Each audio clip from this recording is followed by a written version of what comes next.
let's do a nice relaxing stretch together, mostly for the posterior chain and for the relaxing the entire nervous system. Who doesn't need that? So go ahead and put your legs out long if that is comfortable for you. If that's not, feel free to keep your knees bent, or even just put a pillow or bolsters underneath your lower legs. And start with a little bit of a pelvic tilt. Inhale, release. And on the exhale, use these muscles to tilt your pubic bone towards your navel while dropping your low back to the floor. And then inhale and release. You could even arch, which is natural, but you should only do it if it's pain-free. And then exhale and use these muscles to go down. Now from there, find a comfortable spinal alignment, whether it's neutral or flat back. Inhale, and on the exhale, I want you to bring a single knee to your armpit, off to the side. Inhale, put that leg gently down, and exhale, bring the other leg in. You're assisting with just a few ounces of pressure, and your shoulder blades are gently together and down as you do each movement. If your back is super comfortable, consider putting your legs out long. But if you feel any discomfort in your back, put something under your calves or go back to bending your knees.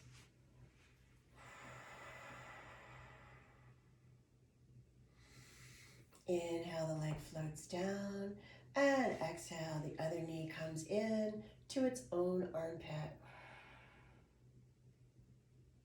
Inhale, the leg floats down, and exhale, bring a single knee in. And one more round, inhale, and exhale. So for the rest of the stretches, we're going to build up local stamina in one area. We won't be alternating.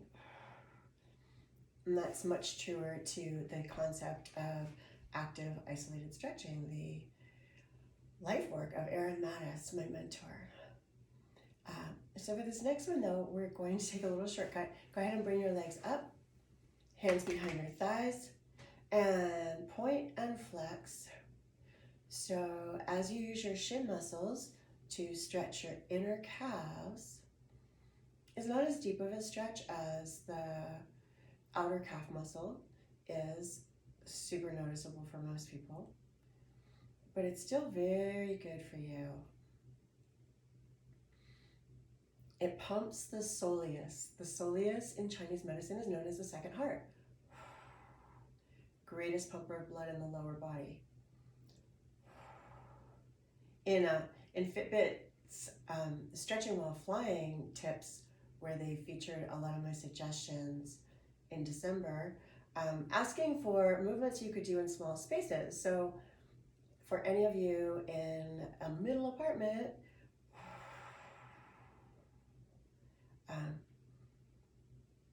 all those stretches would be good for you. So from here, what I want you to do is keep your hands behind your thigh and gently straighten your legs. So you're using your calf, your quads to straighten your legs and getting a stretch of this part of your hamstrings, the part that crosses your knee, the part that is shortened when you sit.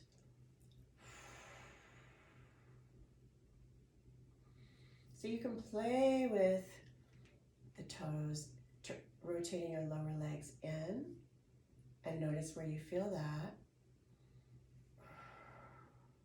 And I'm doing 2 at a time just to, so I don't lose you.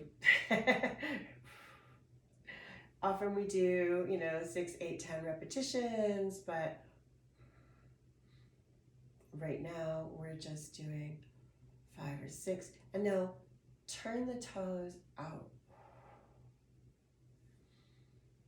the feet and ankles are relaxed, but it's just that the position of the foot, and you might notice you feel it in a slightly different part of your hamstring. Now go ahead and keep your legs up. Set your shoulder blades down. Point and flex. Here's that outer calf. So you're using your shin muscles.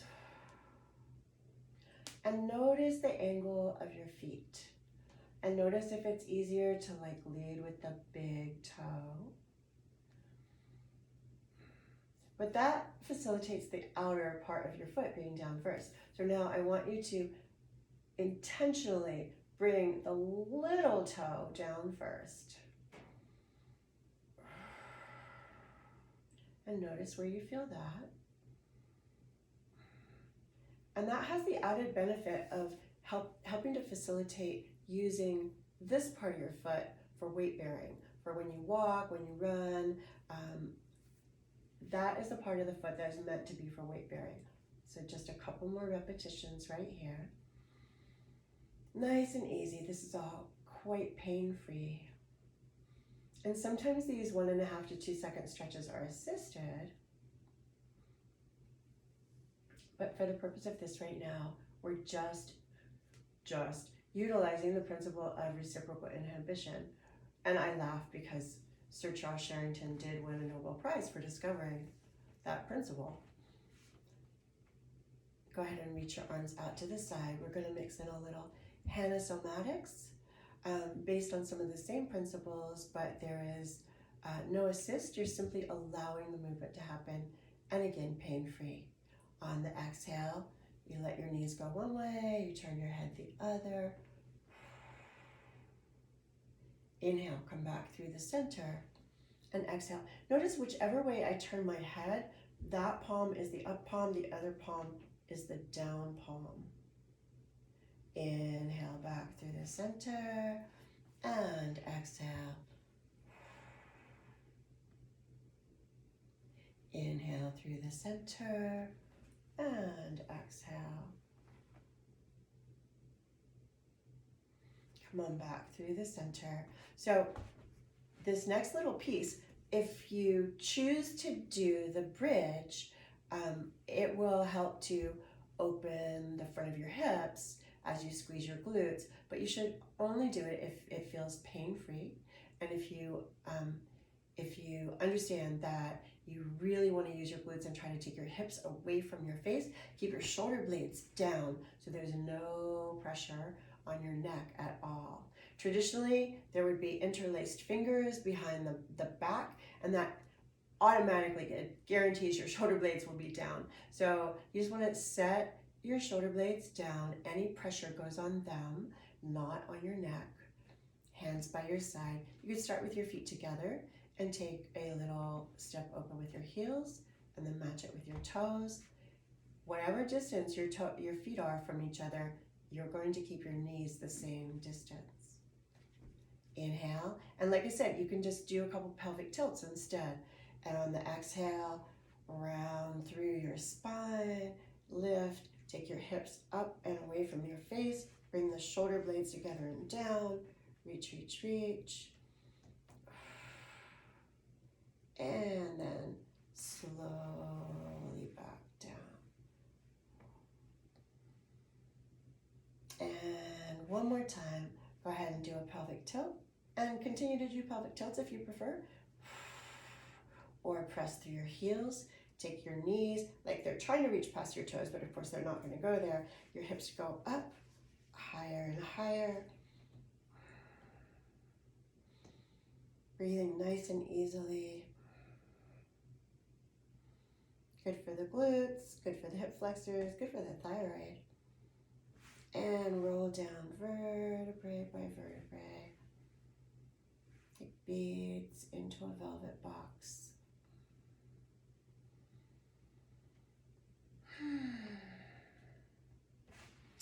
And let's do a little something for our necks.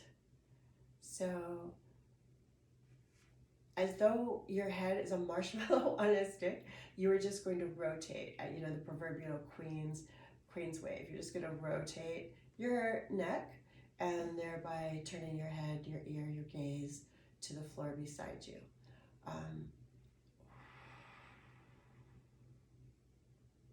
Nice and easy.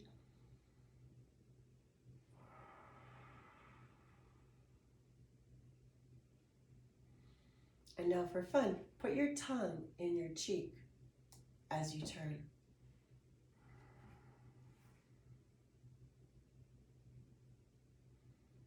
So looking where you're going is helpful.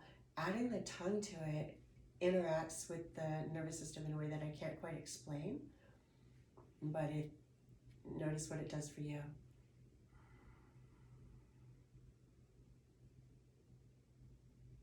And let's do one more to this side.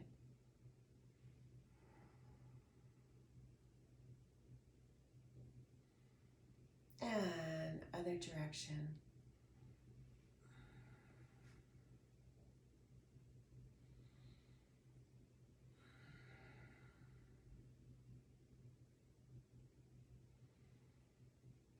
Tongue in the cheek if you want.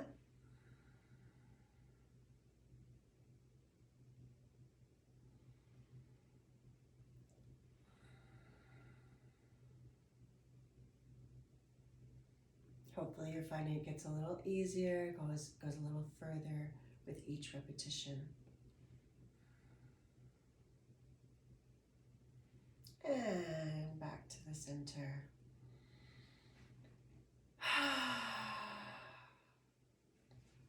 Stretching into health.